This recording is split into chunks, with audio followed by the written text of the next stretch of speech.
Well, biggest party might be a stretch when that party looks much smaller when regulated to the Performance Center, but hey, SummerSlam is still SummerSlam. Much like how WrestleMania still felt like WrestleMania this year despite a smaller venue with no fans, WWE SummerSlam 2020 is still expected to look and feel like the second biggest WWE PPV event of the year, as it always has.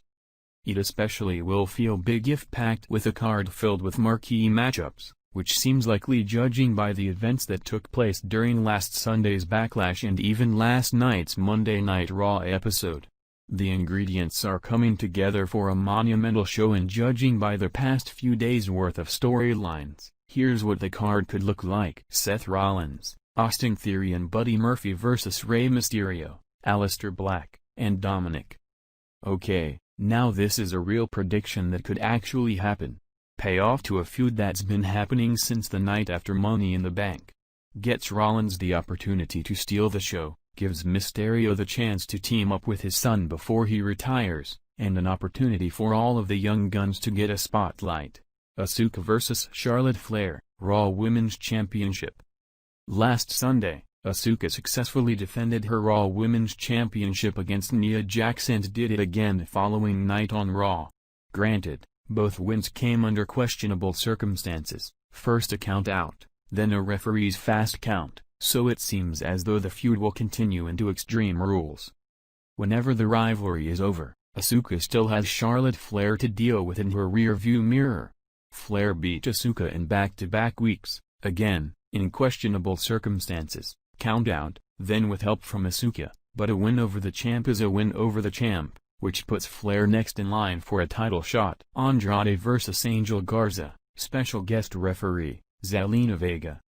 Andrade and Angel Garza have been at odds with each other practically ever since the latter started aligning themselves with Zelina Vega a few months back. Much of their beef has been over their respective pursuits over Apollo's United States Championship and because of Kevin Owens. I feel like their rivalry intensifies in the coming weeks, perhaps after they both fail to win the US title in an Extreme Rules Fatal 4-Way. Since Vega has already played moderator between them for this long, not only will she sanction a match so they can get it all out of their system, but she winds up being the special guest referee. Apollo Crews vs. Kevin Owens, United States Championship. We almost got this match a few weeks back, but it ended up being a no contest thanks to interference from Andrade and Angel Garza.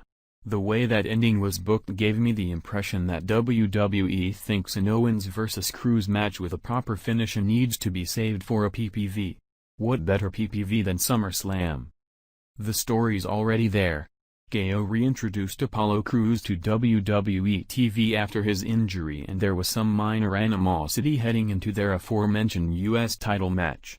Let's see this intensify within the coming weeks, especially following what many people perceive as a heel turn from Apollo last night. Alexa Bliss vs. Nikki Cross.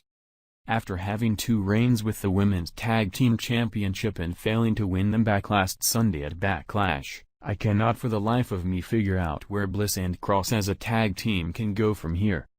Don't get me wrong, I enjoy their pairing as much as the next fan, but when the well is dry, you add new fuel to the fire. I think that a lot of fuel can be added from a Bliss vs. Cross feud after they've shared just over a year's worth of history together. I can't help but feel like we're getting that feud sooner rather than later with an incoming Bliss heel turn. The only problem here is that it risks overshadowing another women's tag team breakup predicted in this list. Don't worry. We'll get to it. The Iconics vs. Tegan Nox and Shotzi Blackheart vs. Bianca Belair and Naomi, Women's Tag Team Championship. The way that the Iconics have been embroiled in the title hunt since coming back, I fully believe that they will be winning the women's tag team titles again sooner rather than later, likely beating Sasha Banks and Bayley for the belts. As for the state of the tag division heading into SummerSlam, I can see another triple threat of sorts happening at the show, this time with a team from every brand. Raw's Iconics, NXT's Tegan Nox and Shotzi Blackheart, who are likely to get a nice bit of attention from tomorrow night's match, and SmackDown's Naomi teaming up with the Blue brand's latest trade acquisition, Bianca Belair. Okay, maybe that last part's a stretch, But Belair's done nothing on Raw in, like, 2 months. They keep using her on main event instead of putting her on TV where she belongs. I just want to see Belair be great, and if she has to jump brands for WWE to let her greatness flourish, then so be it. AJ Styles vs Matt Riddle, Intercontinental Championship. It seems more likely that WWE will let Riddle pick up a few wins each week on SmackDown for a month, then give him a big PPV opportunity at SummerSlam. The Fiend vs Braun Strowman, Universal Championship, Firefly Funhouse match.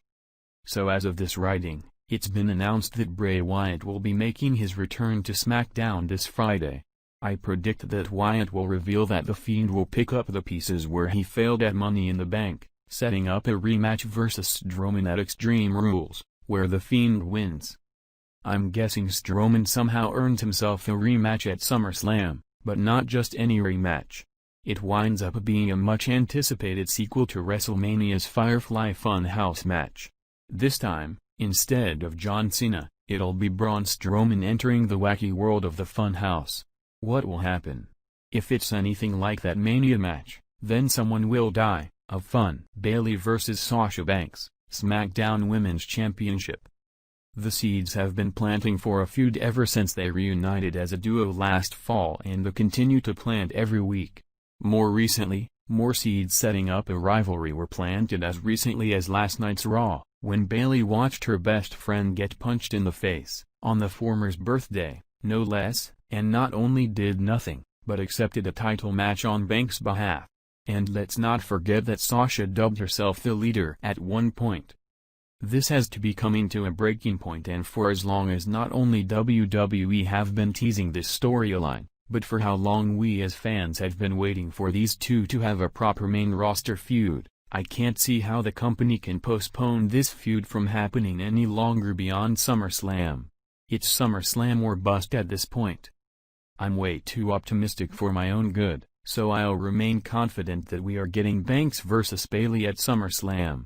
I think them losing their tag titles is going to be the final nail in the coffin for their relationship, and I think that's happening much sooner than we may expect.